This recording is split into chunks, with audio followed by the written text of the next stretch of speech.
Good evening पिलामाने पुणी थरे मोर YouTube channel को तुमମାନଙ୍କୁ स्वागत। आज आम पढ़ा नवम श्रेणी प्रथम पद्य काहा मुख अनाई बंचिबी। प्रथम कही कौन सर्जन को आम पढ़ा पूर्व ताकू किए लिखिं संपर्क आम पढ़ा। प्रथम जी लिखिं संपर्क जाना तापर तांकर कविता को पठन करवा। तो काहा मुख अनाई बंचिबी कवितार कवि होउचंती कवि भक्तचरण दास। कवि भक्तचरण दास खୋର୍ଦ୍ଧା जिलार राजचुनाखଳା निकटवर्ती सान पदर ग्राम जन्म ग्रहण करथिले। तांकर प्रथम गोटे नाम थिला कौन ना बैरागी चरण पट्टनायक। से वैष्णव धर्म ग्रहण कला परे तांकर नाम परिवर्तन होइथिले भक्तचरण दास भाव परिचित होइथिले। से थिले रीति जुगर जने कवि। से वैष्णव धर्म कवि भाव विख्यात थिले।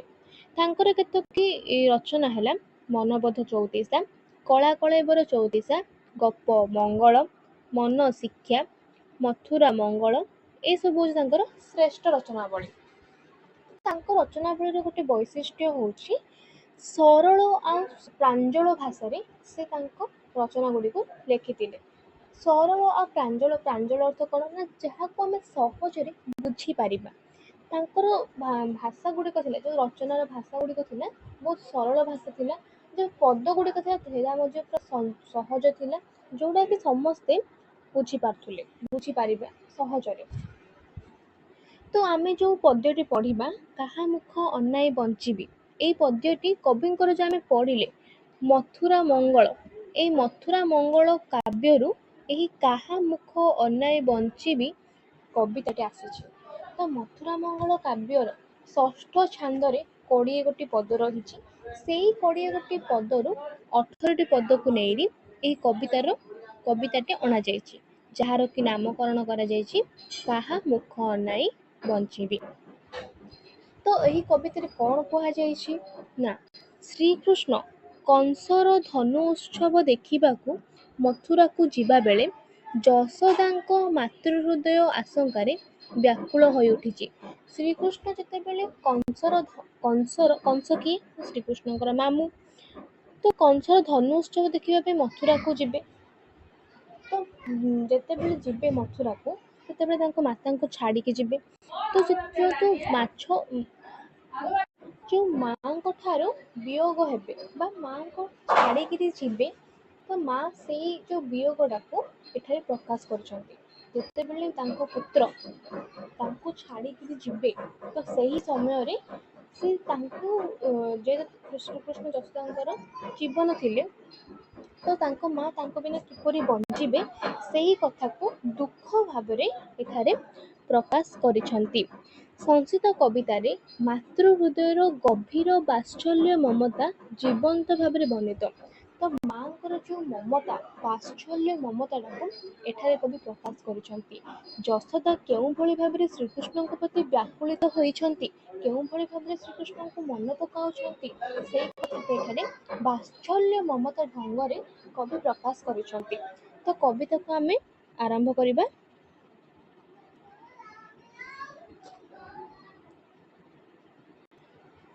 ଆରେ ବାବୁ ଶ୍ୟାମ ଘନ ତୁ ଗଲେ ମଧୁଭୁବନ କାହା ମୁଖ ଅନାଇ ବଞ୍ଚିବି ହେବ ଦଶ ଦିଗ ଶୂନ୍ୟ ଅଥିର ହେବ ଜୀବନ ନିଶି ଦିବସରେ ଝୁରୁଥିବିରେ ଜୀବଧନ ଜୀବନ ବିହୁନେ ଯେହ୍ନେ ଝସ ରାଜା ବିନା ଯେହ୍ନେ ଗ୍ରାମ ଦେଶରେ।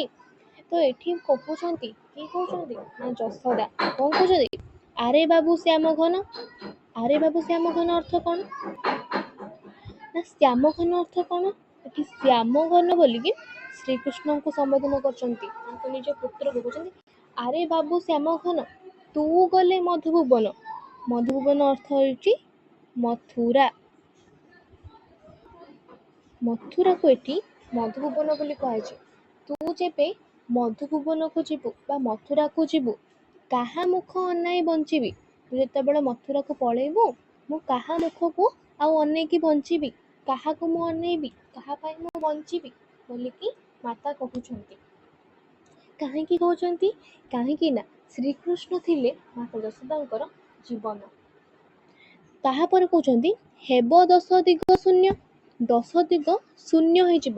ଚାରିଆଡ଼େ ତାଙ୍କର ସବୁ କିଛି ଥିବ, ଯାହା ଆଗରୁ ଥିଲା ସବୁ ତାଙ୍କର ଚାରିଆଡ଼େ ଥିବ, କିନ୍ତୁ ଶ୍ରୀକୃଷ୍ଣ ଯେତେବେଳେ ପଳେଇବେ ତାଙ୍କ ପାଖରେ ସବୁ କିଛି ଥାଇକି ମଧ୍ୟ ସବୁ କିଛି ନଥିଲା ଭଳିଆ ହେଇଯିବ। ତ ମା କହୁଛନ୍ତି ତୁ ଯେତେବେଳେ ମଥୁରାକୁ ପଳେଇବୁ ମୁଁ କାହା ମୁଖ ଅନେଇ ବଞ୍ଚିବି, ତୁ ଯେତେବେଳେ ନଥିବୁ ମୋ ପାଖରେ ଦଶ ଦିଗ କଣ ହବ ନା ମୋର ପାଇଁ ଶୂନ୍ୟ ହେଇଯିବ, ଅଥିର ହେବ ଜୀବନ। କଣ ହେବ ନା ଅଥିର, ଅଥିର ଅର୍ଥ କଣ? ବ୍ୟାକୁଳ। କଣ ହେବ ନା ଅଥିର ହେବ ଜୀବନ, ମୋ ଜୀବନ କଣ ହବ ନା ବ୍ୟାକୁଳିତ ହୋଇଯିବ। କାହା ପାଇଁ? ଶ୍ରୀକୃଷ୍ଣଙ୍କ ପାଇଁ।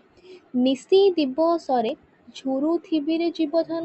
ନିଶି, ନିଶି ଅର୍ଥାତ୍ ଏଠି କଣ? ରାତ୍ରି। ନିଶି ଅର୍ଥାତ୍ ରାତ୍ରି, ଦିବସରେ ମାନେ ଦିନରେ, ନିଶି ଦିବସରେ ଝୁରୁଥିବିରେ ଜୀବଧନ। ରାତି ଆଉ ଦିନରେ, ଦିନ ରାତି ମୁଁ କାହାକୁ ଝୁରୁଥିବି ନା କେବଳ ଶ୍ରୀକୃଷ୍ଣଙ୍କୁ ହିଁ ଝୁରୁଥିବି ବୋଲି କିଏ କହୁଛନ୍ତି ନା ମାତା ଯଶୋଦା। ଜୀବନ ବିହୁନେ ଯେହ୍ନେ ଝସ, ରାଜା ବିନେ ଯେହ୍ନେ ଗ୍ରାମ ଦେଶରେ। ଜୀବନ ଅର୍ଥ କଣ ଏଠି? ଜୀବନ ଅର୍ଥ ଜଳ। ଜଳ ବିହୁନେ ଯେହ୍ନେ ଝସ, ଝସ ଅର୍ଥ ମାଛ। ତ ଜୀବନ ବିହୁନେ ଯେହ୍ନେ ଝସ, ଜୀବନ ବିନା ମାନେ ପାଣି ବିନା ଯେଉଁପରି ଭାବରେ ମାଛ, ପାଣି ବିନା କଣ ମାଛ କେବେ ବଞ୍ଚିପାରେ?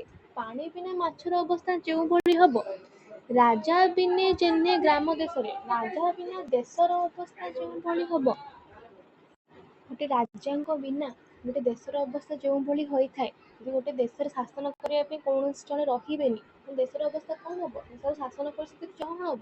ତ ଏଠି ମାତା କହୁଛନ୍ତି ଜୀବନ ବିହୁନେ ଯେହ୍ନେ ଝସ, ଅର୍ଥାତ୍ ଜୀବନ ପାଣି ବିନା ଯେଉଁଭଳି ମାଛର ଅବସ୍ଥା ଯାହା ହବ, ରାଜାଙ୍କ ବିନା ଗୋଟେ ଦେଶର ଅବସ୍ଥା ଯାହା ହବ, ତ ତୋ ବିନା ମୋ ଅବସ୍ଥା ତାହା ହବ ବୋଲି ଏଠି ପ୍ରକାଶ କରୁଛନ୍ତି। କଣ କହୁଛନ୍ତି ନା ପୁତ୍ର ବିନା ମାତାଙ୍କର ଅବସ୍ଥା କଣ ହବ ତାହାକୁ ଏଠି ପ୍ରକାଶ କରାଯାଇଛି। କାହା ଅଙ୍ଗେ ଚତୁସମ, ଲେପିବି କରି ସୁଷମ। କାହା ଅଙ୍ଗେ ଚତୁସମ, ଚତୁସମ ଅର୍ଥ ଏଠି କଣ? ଚତୁସମ ଅର୍ଥ କଣ? ଚାରିଟା ଜିନିଷକୁ ନେଇକିରି ଚତୁସମ ତିଆରି କରାଯାଏ, ଯେମିତି ଚନ୍ଦନ, ଅଗୁରୁ, କୁଙ୍କୁମ ଆଉ କସ୍ତୁରୀ, ଏଇ ଚାରିଟି ଜିନିଷକୁ ନେଇକିରି ଚତୁସମ କରାଯାଏ ଆଉ ସେଇଟାକୁ କୃଷ୍ଣଙ୍କୁ ଲେପନ କରାଯାଏ, ଯାହାଦ୍ୱାରା କି କୃଷ୍ଣଙ୍କର ଯୋଉ ଦେହ ଥାଏ, ଶରୀର ଥାଏ, ତାହା ସୁବାସ ପୁରା ବାସ୍ନାରେ ପରିଣତ ହୋଇଯାଏ। କାହା ପାଇଁ? ନା ଯୋଉ ଚତୁସମ ପାଇଁ। ତ ଏଠି ମାତା କହୁଛନ୍ତି କଣ ନା କାହା ଅଙ୍ଗେ ଚତୁସମ, ଲେପିବି କରି ସୁଷମ। କାହା ଅଙ୍ଗରେ, କାହା ଶରୀରରେ ମୁଁ ଚତୁସମ ଲେପିବି କରି ସୁଷମ, ମାନେ ସୁନ୍ଦର କରି। ସୁଷମ ଅର୍ଥ କଣ ଏଠି? ନା ସୁନ୍ଦର, ସୁନ୍ଦର କରିକିରି କାହା ଅଙ୍ଗରେ, କାହା ଶରୀରରେ ଚତୁସମ ଲେପିଦେବି। ନିଦ୍ରାରେ କେ ହେଉଥିବ ଘାରି, ନିଦ୍ରାରେ କୃଷ୍ଣ କଣ ହଉଥିଲେ? ନିଦ୍ରାରେ ଆମେ କଣ ହଉଛେ ଶୋଇଲା ସମୟରେ ଯେତେବେଳେ ବାଉଳି ହଉଛୁ, ଯେତେବେଳେ ଆମେ ବାଉଳି ହୁଅନ୍ତି ସେତେବେଳେ ଆମକୁ ଜଣା ନଥାଏ, ତ ଆମ ପାଖରେ ଯିଏ ଶୋଇଥାନ୍ତି, ଆମ ମା ଶୋଇଥାନ୍ତି କି ଆମ ଭଉଣୀ ଶୋଇଥାନ୍ତି, ସେମାନେ ଜାଣନ୍ତି ଯେ ଆମେ କଣ ବାଉଳି ହଉଥାଉ। ତ ଏଠାରେ କିଏ ଜାଣିଛନ୍ତି ନା ମାତା ଜାଣିଛନ୍ତି। କଣ ନା ଏଠି କହୁଛନ୍ତି ନିଦ୍ରାରେ କିଏ ହେଉଥିବ ଘାରି, ତୁ ଯେତେବେଳେ ଶୋଇଥିବୁ ନିଦ୍ରା ମଝିରେ ଆଉ କିଏ ହେବ ଘାରି, ମାନେ କିଏ ଆଉ ବାଉଳି ହବ ବୋଲିକି ମାତା କହୁଛନ୍ତି। ଆଉ କଣ କହୁଛନ୍ତି? କାହାକୁ ଅଞ୍ଜନ ଦେବି, କାହାକୁ ଅଞ୍ଜନ ଦେବି। ଅଞ୍ଜନ ଅର୍ଥ କଣ? ନା ଯୋଉ କଜଳ, କଜଳ ଆଖିରେ ଯୋଉ ଲଗାନ୍ତି କଜଳ। ତ କାହାକୁ ଅଞ୍ଜନ ଦେବି, କାହାକୁ କଜଳ ଲଗେଇଦେବି। ବସ୍ତ୍ର ପାଡ଼ି ଶୁଆଇବି, ବସ୍ତ୍ର ପାଡ଼ି ଶୁଆଇବି। ଆମେ ଯେତେବେଳେ ଶୋଉଛେ, ଶୋଇବା ଆଗରୁ କଣ କହୁଛେ ନା ସେଜ ଉଛଉଛେ, ଆମେ କହୁଛେ ଓଡ଼ିଆରେ ସେଜ ଉଛେଇବା ବୋଲି କହୁଛେ। ତ ମାତା କହୁଛନ୍ତି ବସ୍ତ୍ର ପାଡ଼ି ଶୁଆଇବି, କାହାକୁ ମୁଁ ଆଉ ସେଜ ପକେଇକିରି ଶୁଆଇ ଦେବି। ପିତାଙ୍କୁ ମାଗିବ କେହୁ ହରିରେ ଜୀବଧନ, ପିତାଙ୍କୁ ଆଉ କିଏ ହରି ମାଗିବ। ହରି ଅର୍ଥ କଣ ଏଠି? ନା ଚନ୍ଦ୍ର। ହରି ଅର୍ଥ କଣ? ଚନ୍ଦ୍ର। ପିତାଙ୍କୁ ଆଉ କିଏ ଚନ୍ଦ୍ର ମାଗିବ। ନା ଏଠି ସବୁ ମା ମନେ ପକାଉଛନ୍ତି ଯେତେବେଳେ ଶ୍ରୀକୃଷ୍ଣ ତାଙ୍କ ପାଖ ଛାଡ଼ି ପଳେଇବେ, ତାଙ୍କଠାରୁ ଦୂରକୁ ଯିବେ, ତ ସେ ସମୟରେ ତାଙ୍କର କଥା ସବୁ କେଉଁଭଳି ଭାବରେ ମନେ ପଡ଼ିବ, ଶ୍ରୀକୃଷ୍ଣ ଯେଉଁ ସବୁ କାର୍ଯ୍ୟ କରୁଥିଲେ ସେଇ କଥାକୁ ସେ କିଭଳି ଭାବରେ ଭାଳି ହେବେ, କେଉଁଭଳି ଭାବେ ସ୍ମରଣ କରିବେ, କେଉଁଭଳି ଭାବରେ ମନ ପକାଇବେ, ସେଇ କଥା ସବୁ ଏଠାରେ ମାତା ପ୍ରକାଶ କରୁଛନ୍ତି। ତ କହୁଛନ୍ତି ପିତାଙ୍କୁ ମାଗିବ କେହୁ ହରିରେ ଜୀବଧନ। ଜୀବଧନ ବୋଲିକି ଏଠାରେ ଶ୍ରୀକୃଷ୍ଣଙ୍କୁ କହୁଛନ୍ତି ଆଉ କହୁଛନ୍ତି ପିତାଙ୍କୁ ଆଉ କିଏ ହରି ମାଗିବ, ଅର୍ଥାତ୍ ଚନ୍ଦ୍ର କିଏ ମାଗୁଥିବ। ଆମେ ଛୋଟ ପିଲାମାନେ କ'ଣ କରୁଛେ ନା ଆମକୁ ଜହ୍ନ ଦରକାର, ତାରା ଦରକାର ବୋଲି ଆମେ କହୁଛେ। ତ ସେ ଶ୍ରୀକୃଷ୍ଣଙ୍କୁ ଏ କଥା କହୁଛନ୍ତି। ଏ କଥା ସୁମରି ଯିବି ମରି। ସୁମରି ଅର୍ଥ କ'ଣ? ସ୍ମରଣ କରି, ମନେ ପକାଇ। ସୁମରି ଅର୍ଥ କ'ଣ? ମାତା କ'ଣ କହୁଛନ୍ତି? ଏ କଥା ସୁମରି ଯିବି ମରି। ଏ କଥାକୁ ମୁଁ ମନେ ପକେଇ ପକେଇ ମରିଯିବି ବୋଲି କହୁଛନ୍ତି। ଯେତେବେଳେ ଶ୍ରୀକୃଷ୍ଣ ମାତାଙ୍କୁ ଛାଡ଼ି ପଳେଇବେ, ତ ସେଇ ସମୟରେ ଏହି ସବୁ କଥା ଶ୍ରୀକୃଷ୍ଣଙ୍କ ସବୁ କାର୍ଯ୍ୟକଳାପକୁ ମନେ ପକେଇ ପକେଇ ମାତା ମରିଯିବେ ବୋଲିକିନି କହୁଛନ୍ତି। ଏଠାରେ ମାତା କ'ଣ କହୁଛନ୍ତି? ଏଇ କଥାକୁ ସବୁ ମନେ ପକେଇ ପକେଇ ମରିଯିବି। ନିଶ୍ଚୟ ଯେବେ ଯିବୁ ମଧୁପୁରୀରେ। ତୁ ଯେବେ ମଧୁପୁରକୁ ଅର୍ଥାତ୍ ମଥୁରାକୁ ଯେବେ ପଳେଇ ଯିବୁ, ସେଇ ସମୟରେ ମୁଁ ଏସବୁ କଥା ମନେ ପକେଇ ପକେଇ ମରିଯିବି ବୋଲିକି ମାତା କହୁଛନ୍ତି। ବାନ୍ଧିବି କାହାର କେଶ କୁସୁମେ କରି ସୁବେଶ। କାହାର କେଶ ମୁଁ ବାନ୍ଧିଦେବି କୁସୁମେ କରି ସୁବେଶ। କୁସୁମେ ଅର୍ଥ ଫୁଲରେ।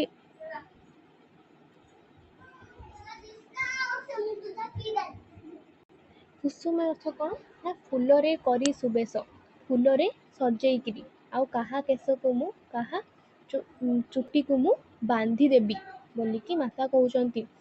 କାହା ଲଲାଟରେ ଦେବି ଚିତା, କାହା ଲଲାଟରେ ମୁଁ ଚିତା ଆଙ୍କିଦେବି, ଅର୍ଥାତ୍ କୁଙ୍କୁମ ସଜେଇ ଦେବି କାହା ଲଲାଟରେ। କାହାର କର୍ଣ୍ଣେ କୁଣ୍ଡଳ ଖଞ୍ଜିବିରେ ମୋର ବାଳ। କାହାର କର୍ଣ୍ଣେ, କାହା କର୍ଣ୍ଣରେ, କର୍ଣ୍ଣ ଅର୍ଥାତ୍ କାନରେ, କାହା କାନରେ ମୁଁ କୁଣ୍ଡଳ ଖଞ୍ଜିବି।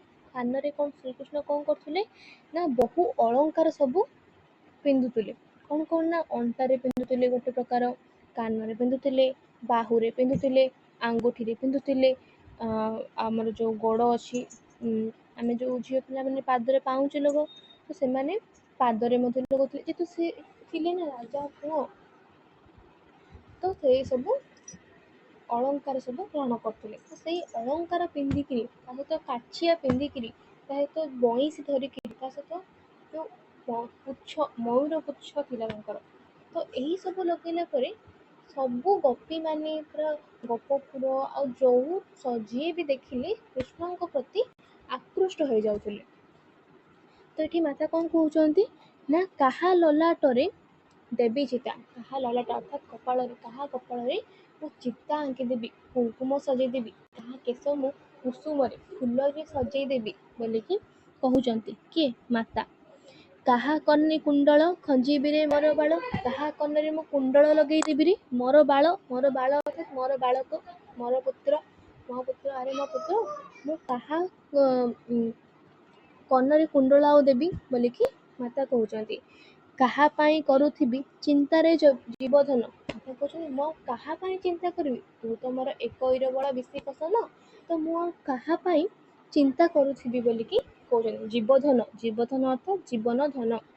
ତ କାହାକୁ କହୁଛନ୍ତି ଏଠି? ଶ୍ରୀକୃଷ୍ଣଙ୍କୁ ଜୀବଧନ ବୋଲି କହିଛନ୍ତି। ଆଉ କହୁଛନ୍ତି ମୁଁ କାହା କଥାକୁ ଚିନ୍ତା କରିବି? ଯେତେବେଳେ ଶ୍ରୀକୃଷ୍ଣ ଗାଈ ଚରାଇବା ପାଇଁ ଯାଉଥିଲେ, ମାତା ଅନେଇକି ବସୁଥିଲେ ଯେ ମୋ ପୁତ୍ର କେତେବେଳେ ଘରକୁ ପୁଣି ଫେରି ଆସିବ। ତ ତାଙ୍କ ମନରେ କେବଳ କାହା ଚିନ୍ତା ଥିଲା? କେବଳ ଶ୍ରୀକୃଷ୍ଣଙ୍କ ଚିନ୍ତା ଥିଲା। ଯେତେବେଳେ ଶ୍ରୀକୃଷ୍ଣ ବାହାରକୁ ପଳାଉଥିଲେ, ସେତେବେଳେ ମାତା କ'ଣ କରୁଥିଲେ ନା ପୁତ୍ରକୁ ଅନେଇକି ବସୁଥିଲେ, ପୁତ୍ର ମୋର କୁଆଡ଼େ ଯାଇଛି। କାହା ଅଙ୍ଗୁ ଧୂଳି ଦେବି ପୋଛି। କାହା ଅଙ୍ଗୁ, ଅଙ୍ଗୁ ଅର୍ଥାତ୍ କାହା ଶରୀରରୁ, ଶରୀରରୁ କାହାର ମୁଁ ଧୂଳିକୁ ପୋଛିଦେବି। ଯେତେବେଳେ ଶ୍ରୀକୃଷ୍ଣ ଖେଳିକି ଆସୁଥିଲେ, ମାତାଙ୍କର ଯେଉଁ ଓଢ଼ଣୀ ଅଛି, ମାତାଙ୍କ କାନିରେ ଧୂଳି ଝାଡ଼ି ହେଉଥିଲେ, ତ ସେଇ କଥାକୁ ବର୍ଣ୍ଣନା କରାଯାଇଛି। କାହା ଅଙ୍ଗୁରୁ ମୁଁ ଧୂଳି ଝାଡ଼ି ଦେବି ବୋଲିକି ମାତା କହୁଛନ୍ତି। କାହାକୁ ବା ପିନ୍ଧାଇବି କାଛିରେ। କାଛି ଅର୍ଥାତ୍ କ'ଣ? କାଛି କ'ଣ? କାଛି ହେଉଛି ଯେଉଁ କାଛିଆ, ଶ୍ରୀକୃଷ୍ଣ ଯେଉଁ କାଛିଆ ପିନ୍ଧୁଥିଲେ। ତ ମାତା କହୁଛନ୍ତି ମୁଁ ଆଉ କାହାକୁ କାଛିଆ ପିନ୍ଧେଇ ଦେବି। ତ ଏଠି ମାତା କ'ଣ କରିଛନ୍ତି ନା ଶ୍ରୀକୃଷ୍ଣ ଯେତେବେଳେ ମଥୁରାକୁ ଯିବେ, ମଥୁରାକୁ ଗଲା ପରେ ଶ୍ରୀକୃଷ୍ଣଙ୍କୁ କିପରି ଖୁଆଇ ଦେଉଥିଲେ, କିପରି ସୁନ୍ଦର କରୁଥିଲେ, କିପରି ସଜେଇ ଦେଉଥିଲେ, ତ ଶ୍ରୀକୃଷ୍ଣ କେଉଁ ଭଳି ସବୁ ଅଝଟ କରୁଥିଲେ, ନିଦ୍ରାରେ କେଉଁ ଭଳି ଘାରି ହେଉଥିଲେ। ତ ତାଙ୍କ କଥାକୁ ସବୁ ମନେ ପକାଇବେ, କେଉଁଭଳି ଭାବରେ ମନେ ପକାଇବେ ସେ କଥାକୁ ପ୍ରକାଶ କରିଛନ୍ତି। ଆଉ ଶ୍ରୀକୃଷ୍ଣଙ୍କ ବିନା ଯଶୋଦାଙ୍କର ଜୀବନ କେଉଁଭଳି ଭାବରେ ହେବ ସେଇ କଥାକୁ ମଧ୍ୟ କହିଛନ୍ତି। ଆଜି ପାଇଁ ଏତିକି ପିଲାମାନେ, ତୁମ ପାଇଁ ଏକ ଘର କାମ ରହିଛି, ଯେଉଁଟାକୁ ବି ତମେମାନଙ୍କ ଭିତରୁ ଯିଏ ସବୁଠୁ ଭଲ କରିବ ସେମାନଙ୍କ ନାମ ମୁଁ ନେକ୍ସଟ ଭିଡ଼ିଓରେ ଜଣେଇବି। ଆମେ ସମସ୍ତେ ଦେଖିଲେ ପିଲେ ନା ଏଥିରେ ଗୋଟେ ଶବ୍ଦ ଆମେ ପଢ଼ିଲେ କ'ଣ ନା ଜୀବଧନ। ତ ଏହି ଜୀବଧନ ଯେଉଁ ଶବ୍ଦକୁ ଧରିକିରି ଗୋଟେ ବାକ୍ୟ ଗଠନ କରିବ। ତ ଯିଏ ବହୁତ ଭଲ ବାକ୍ୟ ଗଠନଟେ କରିଥିବ, ଗୋଟିଏ ବାକ୍ୟ ଗଠନ ସମସ୍ତେ କମେଣ୍ଟରେ ଲେଖିବେ ଗୋଟେ ଗୋଟେ ବାକ୍ୟ। ତ ଯାହାର ବାକ୍ୟଟି ବହୁତ ସୁନ୍ଦର ଆଉ ବହୁତ ଭଲ ଆଉ ତାତ୍ତ୍ୱିକପୂର୍ଣ୍ଣ ହେଇଥିବ ତାହା ନାମଟି ମୁଁ ଆର ଭିଡ଼ିଓରେ ଦେବି। ଠିକ୍ ଅଛି ପିଲାମାନେ, ଧନ୍ୟବାଦ, ରହୁଛି। ଯଦି ଏ ପର୍ଯ୍ୟନ୍ତ ତମେମାନେ ମୋ ଚ୍ୟାନେଲକୁ ଲାଇକ୍ କି ସବସ୍କ୍ରାଇବ୍ କରିନ ତାହେଲେ ନିଶ୍ଚୟ ଭାବରେ ଲାଇକ୍ଟେ କରିଦିଅ ଆଉ ସବସ୍କ୍ରାଇବ୍ଟେ କରିଦିଅ। ଠିକ୍ ଅଛି, ରହୁଛି, ଧନ୍ୟବାଦ।